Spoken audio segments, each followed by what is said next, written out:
Qui n'a jamais été nostalgique de son enfance, nostalgique en écoutant une chanson, nostalgique d'une relation?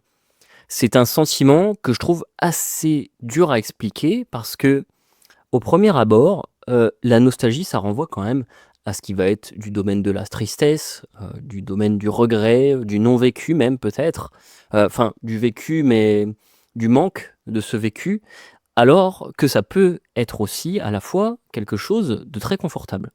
C'est quand même assez paradoxal parce que dans ce même sentiment, j'accorderais à me dire plutôt que la nostalgie est un sentiment, on peut retrouver 2 choses qui sont quand même diamétralement opposées sur le papier.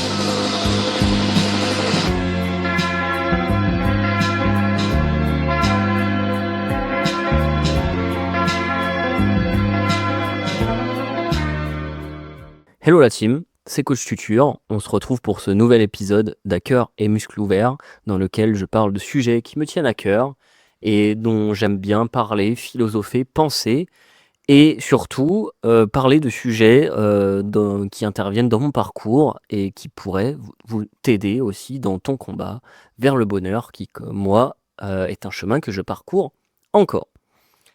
Donc, la nostalgie. Pour moi, la nostalgie est trop souvent associée à un regret, à une peur presque de ne pas avoir assez profité d'un moment. Sauf qu'on peut un peu inverser la balance et penser la nostalgie autrement, en se disant que justement, s'il y a nostalgie, en fait, par équation, il y a eu un bon moment. Donc, un moment qui a le mérite de revenir, en fait, dans notre présent actuel, qui a le mérite d'être resté en mémoire, tellement ce moment était agréable à vivre. Donc, il faudrait presque être content de ça. Cependant, la nostalgie pour moi, pourquoi elle intervient en fait? J'ai eu cette réflexion-là, pourquoi même la nostalgie existe? C'est peut-être que ce bon souvenir a été idéalisé dans l'esprit. Parce que pour moi, il y a ce piège un petit peu, malsain, comment je pourrais dire ça? Agréablement confortable mais malsain, qu'est la nostalgie dans son idéal. C'est à la fois c'est un sentiment plaisant, mais qui, une fois omniprésent, peut un peu déconnecter, du présent et donc, au détriment de certaines choses qui se passent aujourd'hui. Cette idéalisation de quelque chose, qui est passé et qui ne reviendra pas, étant donné que, c'est passé. Donc, pour comprendre comment on pourrait se piéger, pour moi, il faut comprendre d'où vient la nostalgie et je vois en fait 2 équipes un peu dans la nostalgie. Il y a d'une part l'équipe, qui, connaissait, son objet de nostalgie et l'équipe qui ne le connaît pas, mais qui éprouve quand même de la nostalgie avec ça et je vais prendre des exemples avec ça et ça va être très concret. On le voit avec beaucoup de choses en fait surtout dans notre société actuelle je trouve et moi-même faisant partie de ce mouvement-là. On le voit beaucoup dans, par exemple, la réémergence de certains, de certaines modes, certaines trends dans le vintage, par exemple. Moi, je suis très, très fan de tout ce qui est vintage et c'est vrai que j'avais du mal à me l'expliquer. En fait, pendant un moment, je me disais: «Mais bon, pourquoi j'aime bien ça?» Parce que l'esthétique a énormément évolué. Je suis censé venir d'une génération nouvelle qui aime des designs très différents de ce qui a été proposé, dans le passé. Et pour, comprendre en fait, ça, il y a besoin d'avoir, ces éléments-ci et c'est que ceux qui connaissent donc l'élément de nostalgie, l'objet de leur nostalgie, ils le manque, la nostalgie même est créée parce que cet élément est dans le passé et on peut plus y accéder. Il y a vraiment un manque qui est créé. Il y a quelque chose que que l'équipe ne peut plus, en fait, avoir accès et là, on comprend parce que, bah, juste ça manque, en fait et la nostalgie appartient au domaine du manque presque.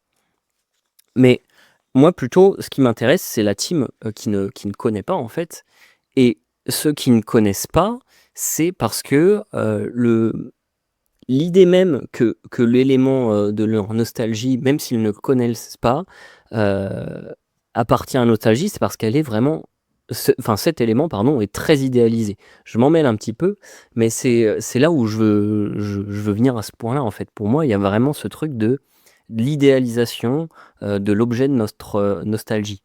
C'est, on a accès ou pas à quelque chose qui n'est plus là et il y a une idéalisation qui est tellement forte qu'on a envie de le retrouver, en fait, de se concentrer dessus.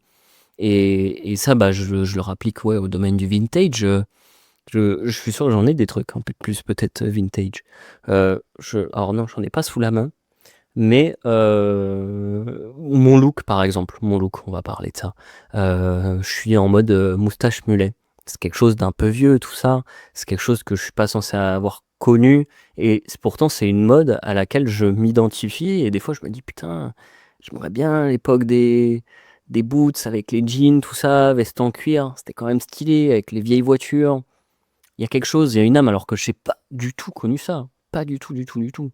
Donc c'est vraiment, il y a une idéalisation de ça, pour moi. C'est encensé à fond, alors que à ce moment-là, c'était une époque comme une autre. Il n'y avait rien de spécial. Et donc, là où ouais, ça peut être dangereux pour moi de s'enfermer un peu dans la nostalgie, c'est de trop être dans ce souci d'idéalisation, de trop vouloir remettre quelque chose de passé au goût et de ne pas se concentrer sur ce qui est présent actuellement. Certes, c'est quelque chose de très confortable et j'encouragerai jamais à ne pas être nostalgique, hein, c'est ultra bien, j'adore ça personnellement. Mais le fait étant que ça doit pas être omniprésent, puisque si nostalgie il y a de manière omniprésente, bah, il n'y a pas le présent qui est, qui est, qui est dans notre temps en fait, et qui est sur lequel on doit se concentrer. Donc c'est presque, on pourrait dire, romantiser un peu ce passé-là. C'est très bien, mais romantiser aussi son présent et les choses qui nous entourent, se concentrer là-dessus, moi je trouve ça très très cool aussi.